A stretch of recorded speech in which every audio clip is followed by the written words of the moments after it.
Have you ever noticed someone who commands a room without saying a single word?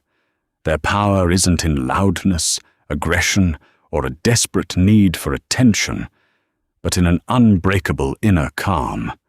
Today, we reveal 10 ancient Stoic habits that forge a silent, magnetic attractiveness. Master these, and become an immovable force in a chaotic world. In a world addicted to noise, stillness is the ultimate rebellion. We are constantly surrounded by frantic energy, people rushing, shouting to be heard, reacting to every minor inconvenience with a storm of emotion. But every so often, you encounter someone different, someone who moves through the chaos with a quiet, deliberate grace. You are drawn to them. You cannot look away. This is not a coincidence. It is the manifestation of an ancient philosophy lived in real time. This is the magnetism of the Stoic. To be silently attractive is not about physical symmetry or designer clothing. It is about the emanation of a deeply rooted character. It is the aura of a person who has built an inner citadel, a fortress of the mind that no external event can breach. We begin our journey into this silent magnetism by exploring the foundational habits of inner stillness. Habit 1. The art of the sacred pause, mastering the space between. Imagine a crowded marketplace at the height of the afternoon. Merchants call out to passing customers. Children weave between the stalls, and the air is filled with the sounds of bargaining, laughter, and clattering carts. Then, in an instant, the harmony breaks. A merchant accidentally drops a basket of fruit, sending apples rolling across the stone road. A startled horse rears violently at the noise. Two strangers begin shouting over a spilled cup of wine, and within seconds, the argument turns into a fist fight. Panic spreads through the crowd like wildfire. Some people scream, others run without knowing where they are going. A few rush toward the fight, eager to take sides despite knowing nothing about its cause. Yet standing quietly beside a weathered stone pillar is a single observer. They do not flinch. They do not rush into the chaos simply because everyone else does. Their breathing remains steady, their eyes calmly taking in every detail. They observe first, think second, and only when action is truly necessary do they move. While everyone else is controlled by the moment, they remain in control of themselves. This is the first Stoic habit, the art of the sacred pause. The psychologist and Holocaust survivor Viktor Frankl captured this principle with remarkable clarity when he wrote, "Between stimulus and response, there is a space. In that space is our power to choose our response. In our response lies our growth and our freedom." Although Frankl lived nearly 2,000 years after the great Stoic philosophers, his words echo the very heart of Epictetus's teaching. Human freedom is not found in controlling events. It is found in controlling our response to them. Most people move through life on emotional autopilot. They mistake every feeling for a command that must be obeyed. An insult is immediately answered with another insult. A traffic jam becomes an excuse for anger. A delayed message sparks anxiety. A minor inconvenience ruins an entire day. Their emotions become the steering wheel of their lives, and every outside event has the power to dictate their behavior. This kind of reactivity is far weaker than it appears. It signals emotional dependence rather than strength.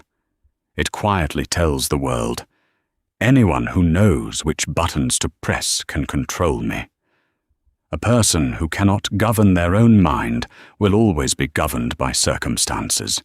The Stoic chooses a different path. Instead of reacting instantly, they deliberately create a small gap between the event and the response. It may last only a heartbeat, but within that brief moment lies enormous power. They retreat, if only mentally, into what Marcus Aurelius called the inner citadel, the private fortress of reason that no insult, crisis, or misfortune can invade without permission. Inside that pause, they ask a simple but transformative question: is this within my control? If the answer is yes, they act with purpose rather than emotion. If the answer is no, they refuse to waste energy fighting reality. Their peace is not the result of an easy life. It is the result of disciplined judgment. This single habit creates an unmistakable presence. When you refuse to panic while others are overwhelmed, your calm becomes contagious. When you listen instead of immediately arguing, people instinctively trust your judgment. When everyone else is driven by outrage or fear, your composure becomes a source of stability. Human beings are naturally drawn toward emotional safety. In moments of uncertainty, we look for the person who remains grounded when everyone else is shaken. That individual rarely has to demand authority or prove their confidence. Their behavior speaks more loudly than any declaration ever could. This is why Stoic composure is so quietly magnetic. The Stoic does not dominate through volume, intimidation, or dramatic displays of confidence. They dominate through self-mastery. Their calm fills the room before they say a single word. And in a world where emotional chaos has become the norm, that kind of psychological stability is both rare and deeply compelling. Habit 2. The mastery of the unspoken, the economy of words. Zeno of Citium, the founding father of Stoicism, famously said, "We have 2 ears and 1 mouth, therefore we should listen twice as much as we speak." Although these words were spoken over 2,000 years ago, they remain remarkably relevant in today's fast-paced world. Modern society often rewards those who speak the loudest, post the most, and constantly seek attention. Many people feel uncomfortable with silence, believing that every pause must be filled with words. They overshare personal details, gossip about others, boast about their achievements, or talk endlessly simply to avoid appearing insignificant. Yet the Stoic philosopher understands a timeless truth. Words lose their power when they are used carelessly and without purpose. The second habit of silent attraction is practicing a strict economy of words. A Stoic speaks only when their words add genuine value, when they are wiser, kinder, or more meaningful than silence itself. Every sentence is chosen with intention rather than impulse. Instead of reacting emotionally or speaking merely to be noticed, they pause, reflect, and then respond with clarity. Think about a moment when you were in a group conversation. Most people were competing for attention, interrupting one another, eager to express their opinions before anyone else could. Amid all the noise, however, there was one person who remained calm and mostly silent. They weren't withdrawn or insecure. Their posture was relaxed, their expression attentive, and their eyes carefully observed everything happening around them. They listened without judgment, absorbing not only the words, but also the emotions behind them. Then, when the conversation naturally slowed and everyone else had finished speaking, they shared a thoughtful comment. They didn't need to raise their voice or dominate the discussion. Somehow, the entire room became quiet, and people instinctively paid attention. Their silence had created anticipation, and their carefully chosen words carried weight because they were spoken sparingly. Speaking less also creates a sense of mystery, one of the most attractive qualities a person can possess. When you do not reveal every opinion, emotion, or insecurity the moment it appears, you leave space for curiosity. People naturally become interested in those who are composed rather than constantly seeking validation. They begin to wonder what you are thinking instead of taking your attention for granted. Even more importantly, speaking less transforms you into a careful observer of human nature. While others are busy waiting for their turn to speak, you begin noticing subtle facial expressions, changes in tone, hidden insecurities, and the quiet confidence of those who rarely demand attention. You become sensitive to the unspoken dynamics that shape every conversation. This awareness allows you to respond with empathy and wisdom rather than emotion and impulse. When you practice the Stoic economy of words, you shift from being a performer, searching for applause, to becoming someone who quietly seeks understanding and truth. You no longer need constant recognition because your confidence comes from within, not from the approval of others. Your presence becomes calm, grounded, and reassuring. People feel genuinely heard, respected, and understood when they speak with you. In a world overflowing with endless noise and distraction, the rare ability to listen deeply and speak with intention becomes an extraordinary strength. That quiet confidence, more than any clever speech or dramatic performance, is what makes a Stoic presence so naturally magnetic and unforgettable. The Stoic builds this self-reliance not through wealth or physical power, but through rigorous psychological conditioning. They make themselves immune to the two greatest masters of the weak human mind, the fear of hardship and the desire for external approval. Habit 3. Embracing voluntary discomfort, the armor of hardship. Seneca the Younger, one of the wealthiest and most influential men in the Roman Empire, practiced a habit that seemed strange to almost everyone around him. Once every month, despite possessing enormous wealth and luxury, he would deliberately exchange his fine robes for worn-out clothing, eat nothing but stale bread, drink plain lukewarm water, and sleep on the cold, unforgiving floor. To an outside observer, this behavior appeared irrational. Why would a man who could afford every comfort voluntarily choose hardship? Yet for Seneca, this was not an act of self-punishment. It was a carefully designed mental exercise. During these moments of voluntary discomfort, he would quietly ask himself, "Is this the condition that I feared?" More often than not, he discovered that the answer was no. What he had once imagined to be unbearable was, in reality, completely survivable. This practice lies at the heart of one of Stoicism's most powerful habits, voluntary discomfort.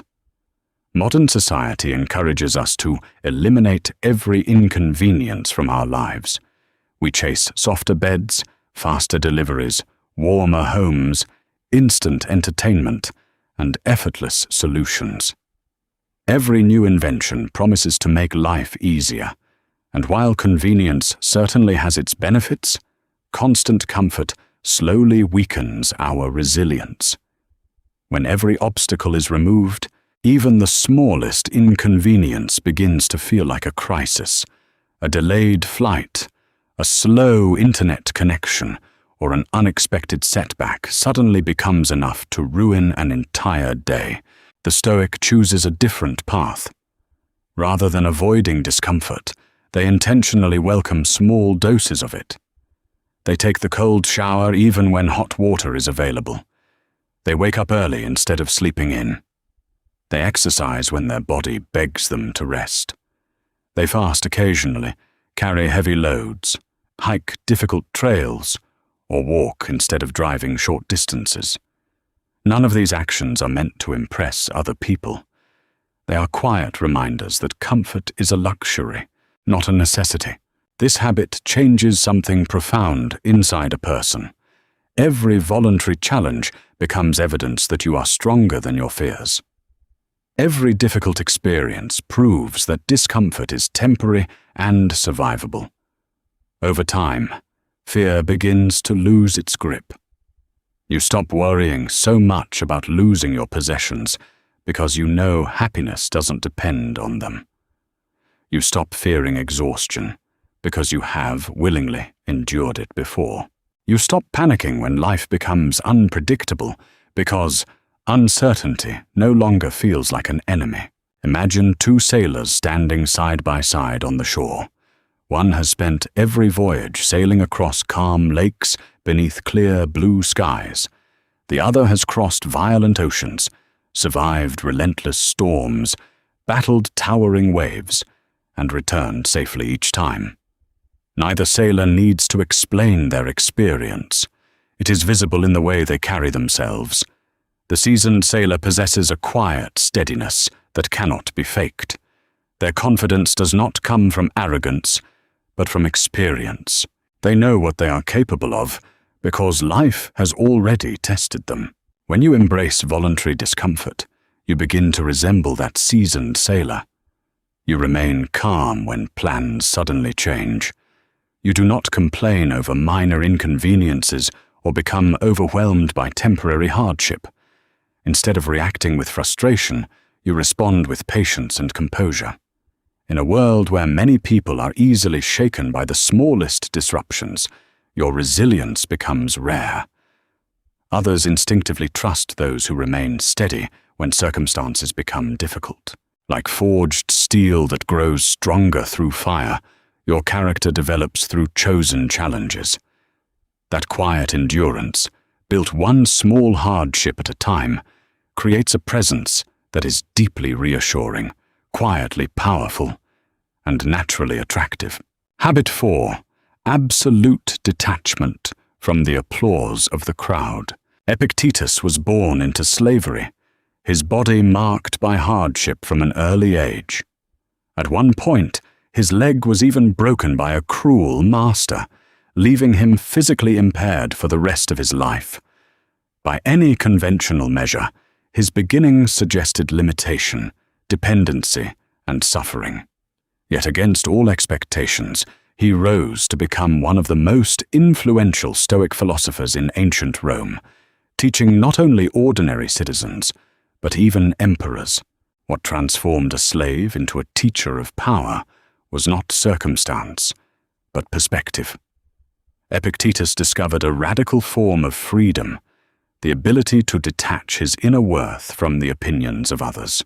He famously taught, "If you want to improve, be content to be thought foolish and stupid." In that single idea lies one of the most difficult and liberating truths in Stoic philosophy. Most people live in quiet captivity to external validation.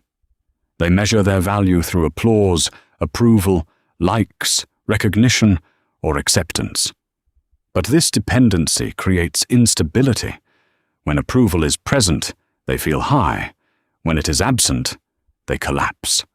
Epictetus refused to live under such conditions. He understood that the human mind becomes truly free only when it stops begging for permission to exist. The fourth habit of silent attraction is the complete relinquishment of people-pleasing. There is an unspoken psychological law in human behavior. The more desperately you seek approval, the more it slips away. Neediness does not create connection. It creates discomfort. People are naturally drawn to those who stand firmly in their own identity, not those who constantly reshape themselves for acceptance. A person who changes their personality depending on the room they are in does not appear adaptable. They appear unstable. Like a chameleon, they blend into everything, but possess no true color of their own. The Stoic, by contrast, anchors their self-worth internally. They do not ask the crowd for permission to feel valuable. Their standard is not popularity, but virtue, honesty, courage, wisdom, and self-discipline. They strive to be good in their own conscience, not merely in the eyes of others. This does not make them arrogant or dismissive.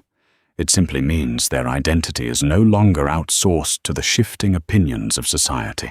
Consider Marcus Aurelius, a Roman emperor who had access to immense power, wealth, and admiration. He could have demanded endless praise and surrounded himself with constant affirmation.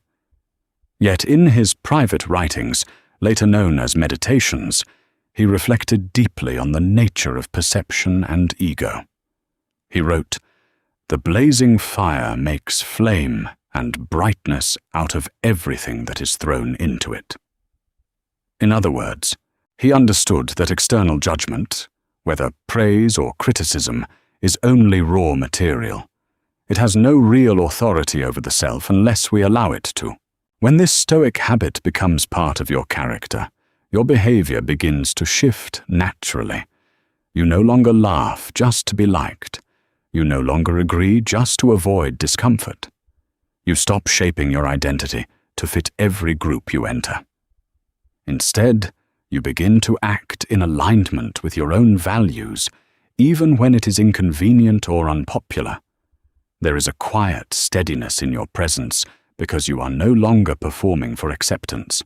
This authenticity creates a rare kind of attraction. People quickly sense when someone cannot be easily influenced by flattery or criticism. Such a person cannot be manipulated and therefore cannot be easily controlled. Yet they are not cold or detached. They are simply grounded. They respond rather than react. They engage rather than perform. Over time, this creates a paradoxical effect. The less you try to be accepted, the more deeply you are respected. When you no longer need validation from others, you stop chasing it, and that absence of need becomes magnetic. You become someone who stands complete within themselves. And in a world full of performance, that quiet self-sufficiency is one of the most powerful forms of presence a person can have. If we have established our inner stillness and fortified our self-reliance, we can now look outward. How does the Stoic interact with the world? How do they navigate the complexities of human relationships, conflict, and connection? The silently attractive person does not need to dominate a social setting with loud jokes or aggressive posturing. Their power is subtle. It is the power of their undivided attention and their unshakable grace under pressure. Part 3 explores the habits that make your very presence a transformative experience for others. Habit 5. Piercing, unwavering attention, the power of the Stoic now. We live in an age of continuous partial attention. Rarely does anyone give another person their full, undivided presence. In modern conversations, attention is fragmented and unstable. You speak to someone, yet you can feel their mind slipping away even as you are mid-sentence. Their eyes drift toward their phone, their gaze shifts across the room, and their thoughts are scattered across unfinished tasks, unanswered messages, and lingering memories of past conversations.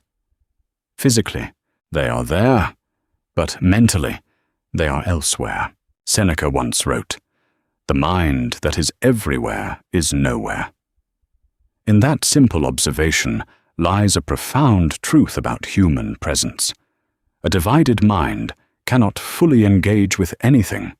The Stoic understanding is that the past is nothing more than unchangeable ash, and the future is only an imagined projection that does not yet exist. The only domain that truly belongs to us is the present moment. Yet ironically, it is the one place most people rarely inhabit. The 5th habit of silent attraction is the cultivation of piercing, unwavering attention. When a Stoic is with you, they are not partially with you, nor temporarily with you. They are entirely with you. Their presence is not performative. It is complete. They are not waiting for their turn to speak, nor mentally rehearsing their response. Instead, they are fully engaged in the act of understanding another human being. Imagine sitting across from someone who deliberately places their phone face down or even out of sight without drawing attention to the act. There is no announcement, no display of virtue, just quiet intention. As you speak, they look at you with steady, grounded eye contact. They do not interrupt your thoughts mid-flow. They do not rush to insert their own experiences into your story. Instead, they listen with a kind of calm intensity that feels rare and almost unfamiliar in today's world. They notice not only your words, but the subtle shifts in your tone, the pauses between sentences, the emotions hidden beneath your expressions. In that moment, you feel something unusual. You feel fully received. This kind of attention is deeply powerful because it is increasingly scarce. In a world where everyone is competing to be heard, the person who genuinely listens becomes extraordinary. People are not only drawn to those who speak well, they are magnetized by those who make them feel understood. To be truly listened to is to feel momentarily elevated, as if your thoughts and emotions matter in a way that is often denied in daily life. That feeling creates an emotional imprint far stronger than charm or appearance ever could. However, this level of presence does not come easily. It demands discipline over the restless nature of the mind. It requires resisting the impulse to mentally draft your reply while the other person is still speaking. It means silencing the internal urge to shift the conversation back toward yourself. It is, in many ways, a quiet battle against distraction itself. Marcus Aurelius advised himself to approach every action as if it were his last. When applied to listening, this philosophy transforms a simple conversation into something far more meaningful. You are no longer merely exchanging words. You are honoring a moment of human connection that will never repeat in exactly the same way again. Each interaction becomes unique, unrepeatable, and therefore valuable. When you master this kind of attention, your presence changes. People begin to feel calmer around you. They speak more openly, more honestly, and more deeply. Without saying much at all, you create a space where others feel seen and understood. In a world overflowing with noise, interruption, and distraction, your quiet, focused presence becomes rare. And what is rare is always powerful. That ability to give someone your full attention, without fragmentation, without escape, is one of the most silent, yet compelling forms of attraction a human being can possess. Habit 6. Invulnerability to insult, the shield of grace.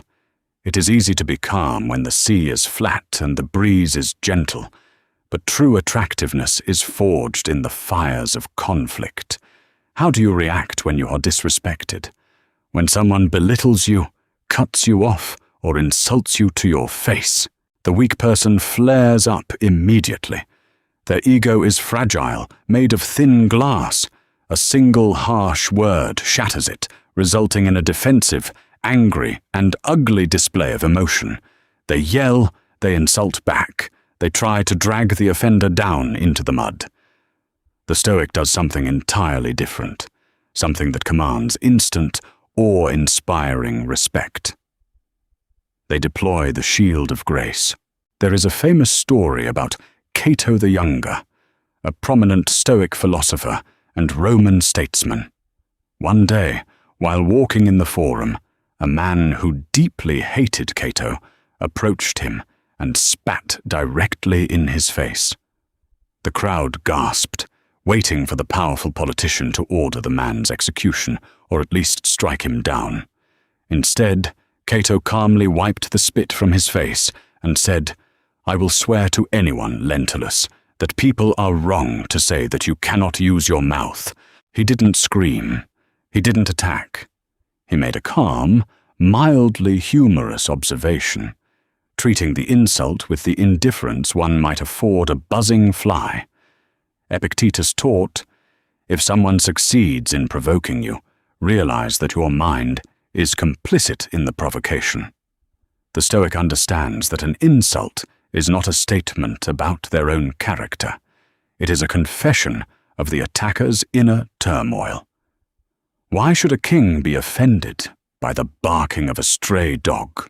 When you master this habit, you become utterly unshakable. If someone insults you at a meeting, or leaves a hateful comment, or disrespects you in public, and you simply look at them with a calm, unbothered expression, perhaps even a slight smile of pity, you instantly win the power dynamic.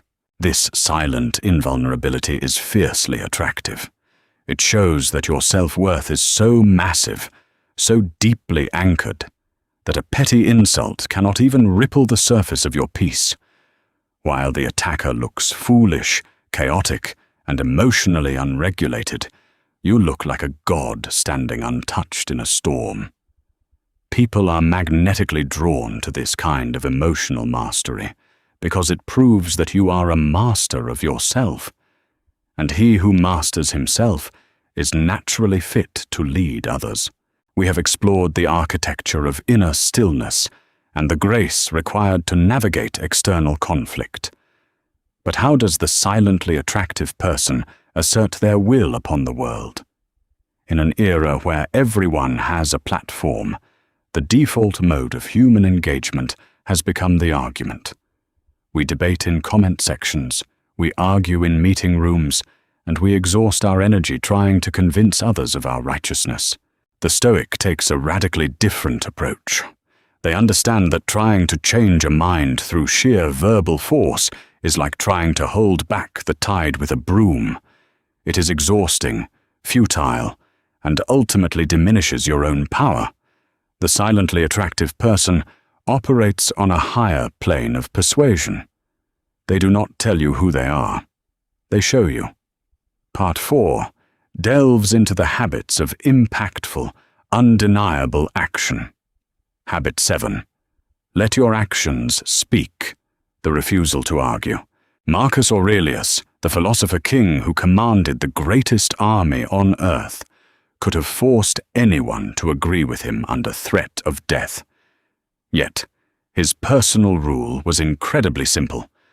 Waste no more time arguing what a good man should be. Be one. The 7th habit of silent attraction is the absolute refusal to engage in petty arguments. There is a deep, psychological insecurity inherent in the constant need to explain oneself. When you argue intensely, you are implicitly saying, I need you to agree with my worldview in order for me to feel secure in it. It is a subtle form of begging. Think about the loudest person you know, the one always debating politics, always defending their choices, always trying to prove their intellectual superiority. Are you drawn to them, or are you exhausted by them? Now think of the quiet professional, the craftsman, the dedicated athlete, the calm leader. When challenged, they don't launch into a defensive monologue. They offer a slight nod, perhaps a polite disagreement, and then they return to their work. To be silently attractive is to become a living demonstration of your philosophy. If you want to prove that waking up early changes your life, do not write a 10-page essay about it on social media. Simply wake up early, do the work, and let the results speak for themselves. If you want to prove you are trustworthy, do not swear oaths and make grand promises. Simply never betray a confidence. When you stop arguing, you conserve massive amounts of psychological energy. You stop handing your peace of mind over to the most stubborn person in the room. This restraint creates an aura of undeniable authority. People are fascinated by a person who does not feel the need to defend their choices. By refusing the bait of an argument, you starve the conflict of oxygen, and you elevate yourself above the fray. Your silence in the face of provocation communicates a supreme confidence that no combination of words ever could. Habit 8. The alchemy of amor fati, loving fate. We are biologically wired to complain when things go wrong. Traffic is terrible, the weather is ruined, the economy is failing, the project collapsed. The victim mentality is a pervasive epidemic. and it is universally repulsive. There is nothing less attractive than someone who constantly whines about the unfairness of the universe, casting themselves as the tragic, helpless main character of a cruel story. The Stoic does not merely tolerate hardship, they actively embrace it through a concept popularized by Friedrich Nietzsche, but deeply rooted in Stoicism: amor fati, or a love of one's fate. The eighth habit is the alchemy of turning obstacles into fuel. The Stoic looks at every setback, every heartbreak, and every failure not as a punishment, but as raw material. Marcus Aurelius wrote, "The impediment to action advances action. What stands in the way becomes the way." Consider the legendary story of the inventor, Thomas Edison. In 1914, his massive laboratory complex in West Orange, New Jersey, caught fire. Decades of research, prototypes, and millions of dollars were going up in spectacularly colored flames due to the chemical compounds inside. Edison's son, Charles, was frantic. But when he found his 67-year-old father, Edison wasn't weeping or cursing God. He was watching the blaze with awe. He told his son, "Go get your mother and all her friends. They'll never see a fire like this again." When asked about the devastation the next day, Edison said, "There is great value in disaster. All our mistakes are burned up. Thank God we can start anew." This is amor fati in its purest form, and it is intoxicating to witness.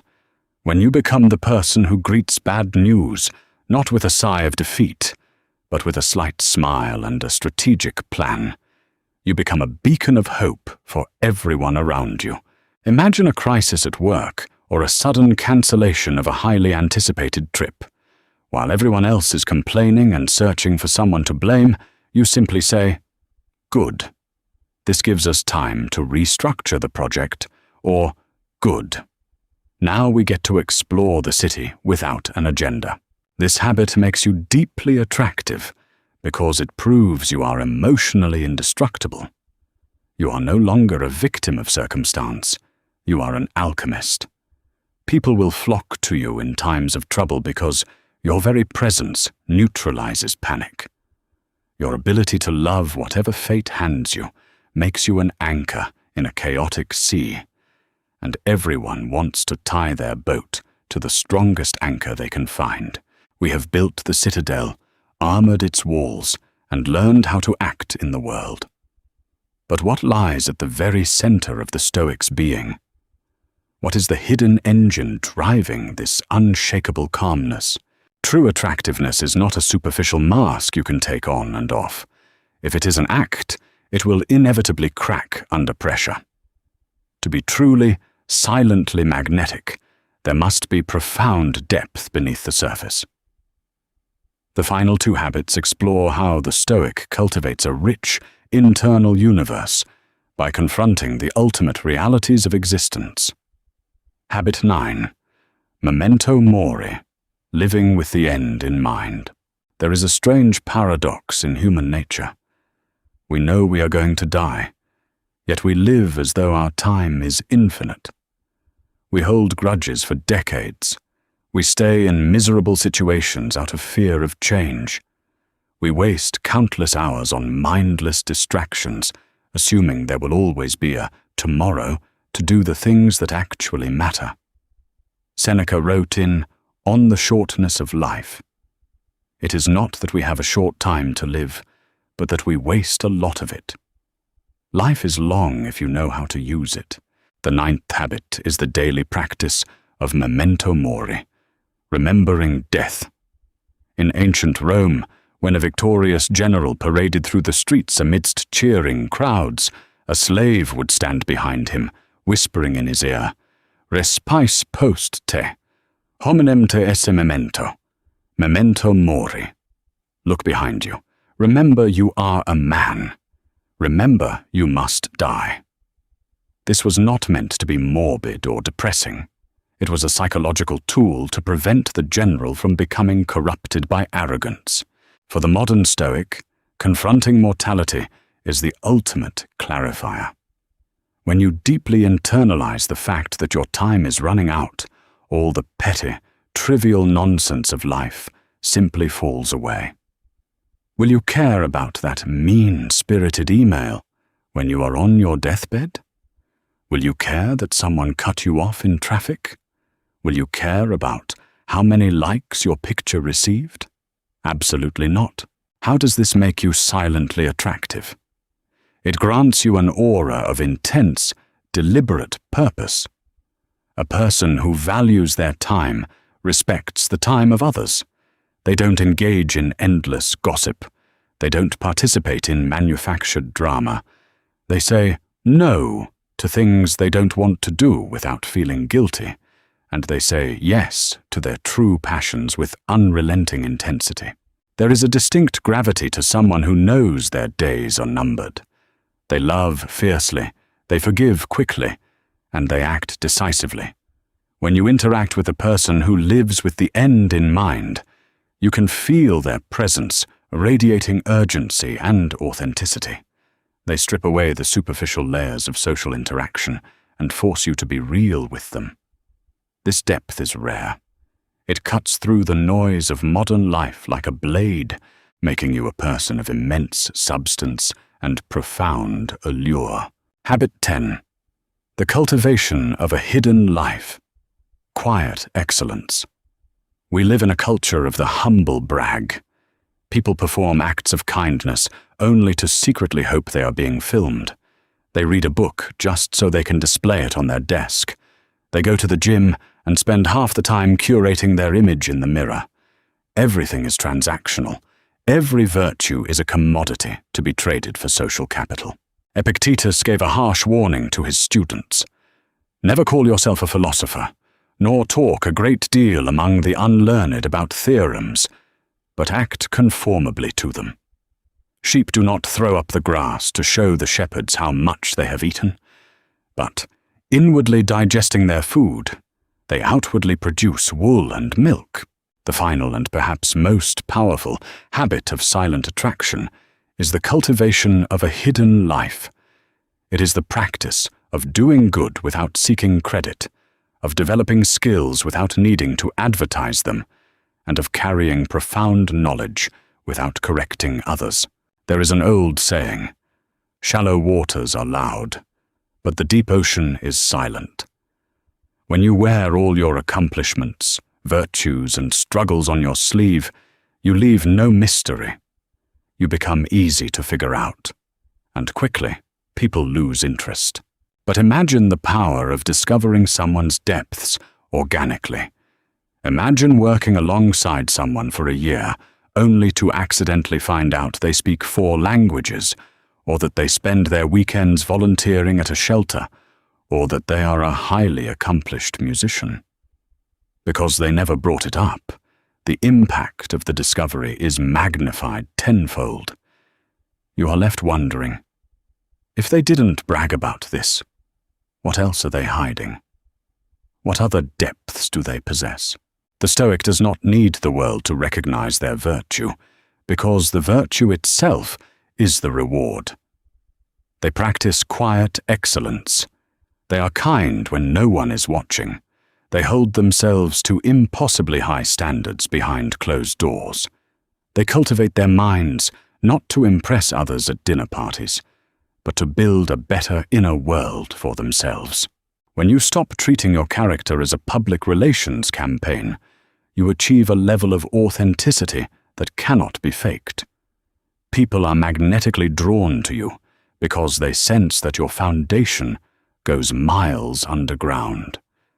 You become an endless ocean that others want to dive into, entirely because you never asked them to look at the water.